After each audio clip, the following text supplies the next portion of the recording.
İbrahim пайғамбардан екі бала өмірге келді. Біреуі Исмаил, бірінші баласы. Ол кімнен келді өмірге? Ажар анамыздан келді. Исмаил Меккеде өмір сүрді, Қағбаны әкесі екеуі салған. Мына жақта Исхақ деген Сара анамыздан туылды. Бұл Палестинада, екеуі де Палестинада туылды. Бірақ Исхақ Палестинада қалды өмір сүріп. Исмаил Меккеде қалды өмір сүріп. Исхақтан кім туылды өмірде? Яқуб туылды.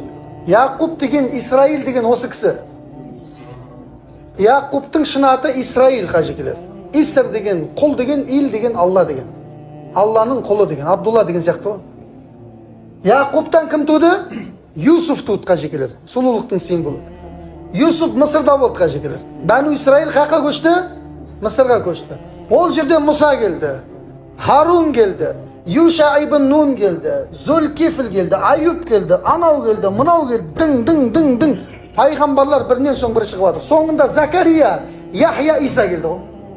Бәрі кімнен? Бәну Исраилден. Исхақтың балаларынан. Мына жақтан ешкім жоқ әлі. Қайдар келді, Аднан келді, Құрайш келді, Хашим келді, Құсай келді, анау келді. Ешкім жоқ әлі. Бірақ ешқайсы пайғамбар емес да. Тып-тыныш. Сөйтті де Алла тағала тағдырды өзгертті де мына жақтан шығуын қалады ғой. Соңғы пайғамбарды баң еткізіп Исмаилдің ұрпағынан шығарды ғой. Сол кезде Исхақтың ұрпағы оны істей алмай қалды, көтере алмай қалды. Көтере алған жоқ, көре алған жоқ, тәкаппарланды. Мүмкін емес деді, Алла тағала қателесті деді.